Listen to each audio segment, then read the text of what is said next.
I feel like this team has what I call elite role players. Because you have elite players who are like those guys, those one or two go-to guys. But then you have elite role players. And, you know, Ebony likes elite role players are like what Ebony likes to say is people who start in their role. But like they are the best of the best in that role. You're not going to see a role player in like Josh Hart is going to give 110% effort every single play and then give you 4 or 5 triple doubles a year. What role players are giving you 4 or 5 triple doubles a year? You don't see role players do that. You don't see role players do that. None. Which is why when I see people talk so much about Josh Hart, I scratch my head and I think like, if you hate Josh Hart, don't tell me you like 90s Knicks because you're a damn liar. Because people in the 90s Knicks were players who were all heart, all hustle. They weren't all the really skilled. Do you know who Ewing was playing with? Ewing wasn't playing with like no real number two.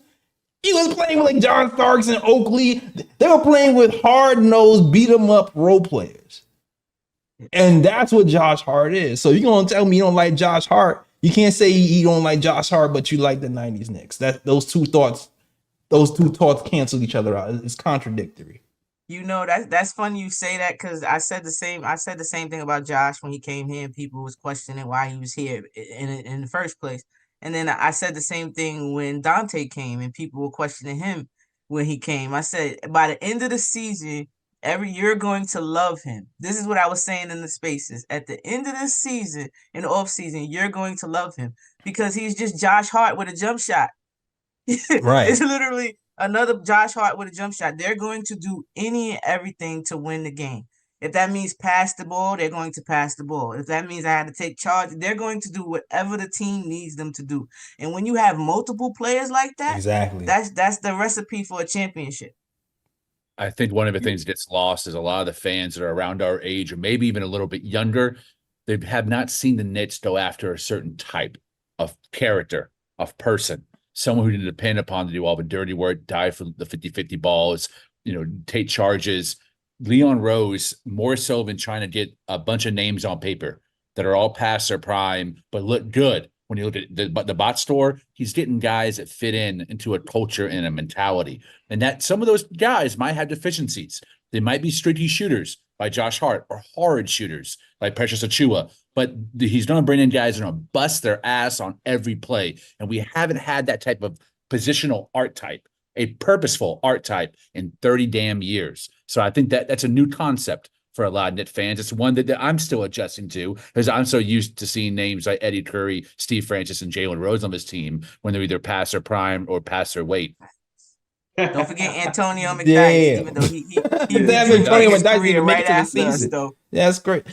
I mean, I remember when John Starks couldn't. He played defense. He played Jordan toe to toe. He jacked up 3-point shots, but he wasn't hitting them at a high clip all the time. Yes, facts. He the reason. Game 6, I never forget going like 3 for $1 billion. Exactly, that still resonates in my soul. I mean, that's what it is right now. We hard-nosed Knicks right now. We hard-nosed Knicks, and we have elite pro players and Josh Hart who's giving his all. Shoot, even Dante, I put him in the elite role player role. He, like you said, he's a mini Josh Hart. But what other role players in the NBA are going to be number 3 in 3-point shooting in the league and still shoot over 40%? Elite role playing. Even Mitch, elite offensive rebounder, only getting paid $13 million, but elite offensive rebounding. Now, if you put Hartenstein before the Achilles, I'll put him in that category as well. After Achilles has been funny, but when he's fully healthy, Hartenstein is the beast. Like, we have elite role players on this team, and we're right there, guys. We are right there. When you have a guy in Jalen Brunson who's this clutch, and Randall, we gotta see where Randall is, but I believe in him. He just needs to get healthy. I think we might have something. I think we might have something. I know we have some, Jay. I'm good after the Spider-Man sign. Did I say it on the show? I know. No, I told you said backstage. I ain't say it off the show. I mean, on the show. Okay, y'all. So I'm on the phone with Queen P, VSing Queen. If you're on Twitter, that's her handle. She's the co-host of Bowling with the Queens with me, right? For Liberty. So I'm on the phone. She called me and she's telling me that Mitch is on his way back. Like, he's doing the drills, da da da. And I'm like, yeah, I heard. And I'm playing Spider-Man on PlayStation. And I look up while we're talking, and I'm in front of Madison Square Garden on the game. Like legit in front of Madison Square Garden. So I'm like, this is a sign. I said, that's it. I'm jumping out the window. We winning the championship. You can't tell me nothing. We outside. We outside, damn it. We outside, damn it. We're damn sure we outside. We winning this chip. And I did want to throw in one thing as well. But JL's pretty much said it for me. But I was basically saying that what makes this Knicks team so dangerous is just the fact that they have two players who they developed into stars, like Brunson, Julius Randle. Then on top of that, all the other players and all the other positions, they do something at a very elite level. Like Dante DiVincenzo, elite shooter. You have OG Anunoby, elite 3-and-D player. You have Josh Hart, just an elite role player. He's just a well-rounded player, can do everything really well. Elite motor. Then you have Mitchell Robinson, elite defender, elite offensive rebounder. Hart, for his position, elite passer, can play defense. Like, when you look on this Knicks team, not only do you have two guys that can play at a star level, but you have guys surrounding them that all do something at an elite level. They might not be elite overall players, but they're elite at what they do. And when you have a team like that where you have stars surrounded by those players who can do things at an elite level, it makes this Knicks team really dangerous. I got another one for you, Ryan. And Raw, you'll enjoy this one. We have an elite coach. My man, Tom Thibodeaus, second best coach in the East. I'm not worried about any matchup that we go into, not even the Miami one right now, because yes, I think Spo is still a better coach than Tibbs. I'm not brain dead, but our roster is so much better than what Miami has over there. And I think our roster combined with our coaching acumen, there's no one in the playoffs I'm really worried about at this point anymore. And certainly not in the East when we're fully healthy. Tibbs brings the best out of his guys. He's developed hard-nosed culture where everyone competes on defense with maximum effort, and he brings the best out of guys as a developer. Every player has gotten better once they joined Tom Thibodeaus, the ones that make the rotation, every single one. And I believe at some point, Bojan will add to that group, and he will become the sniper we need him to be in the corners. Yeah. Yeah, I know I'm no big Tibbs enthusiastic, but I do have to give him credit for is that he simplifies the game for folks. He just makes it easy for you. He makes it on a simple level that you get it. Something clicks. So I have to give him that. He does simplify the game for you.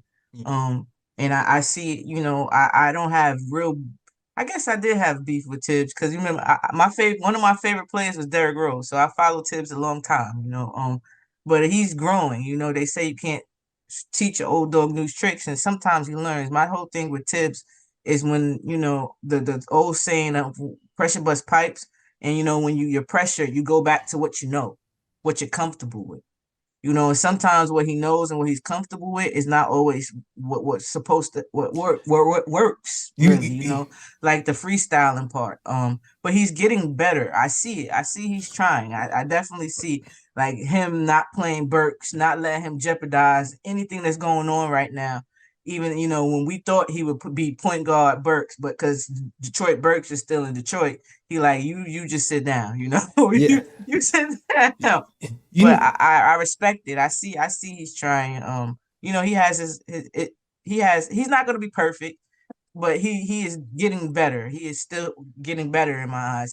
So playoffs is gonna be a real true test to me on Thibodeaus, basically. Yeah. I'll give you a real analyst, after the playoffs. I feel like he's gonna be here for a while. I'm not gonna hold you, but there's one thing I'll say. You know what I noticed today too? Shout out to Tibbs once again. Like I said, our style of basketball has completely changed ever since Julius Randle went down, and I feel like the assist, like there's been a whole lot of cutting and moving out the ball ever since Randle's went down. And we had 32 assists today, guys. 32 assists. And I feel like that type of system with OG, we're going to see a lot more success with OG in place of Precious in the starting lineup than when we had Precious and Josh Hart together. So definitely keep an eye out on that. I also like the way that he's used Precious off the bench. I like how they have they'll have Bojan on one side, force the double swing into the other side, and then you'll see Dante and Precious do like a side pick and roll, and Precious get a dunk. That play worked like 3 or 4 times. And that's Ebony, that's Tibbs simplifying things for your players. Like, oh, you're a slasher, you're a dunker. I'm not having you do all these ISO moves. I'm going to take advantage of the double team here and get you an easy basket. Like those are things. Tibbs be sometimes you be like, you be knowing basketball. I be seeing some stuff.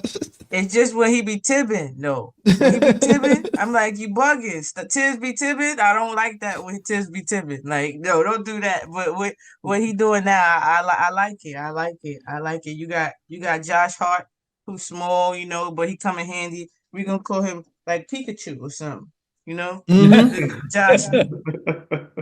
Like, he's small and reliable. You get what I'm saying? There's bigger people out there, but he just reliable and smart. He get the Pikachu. He got everybody playing, just simple basketball. You got Precious on his Raptor, the hidden gem. Right.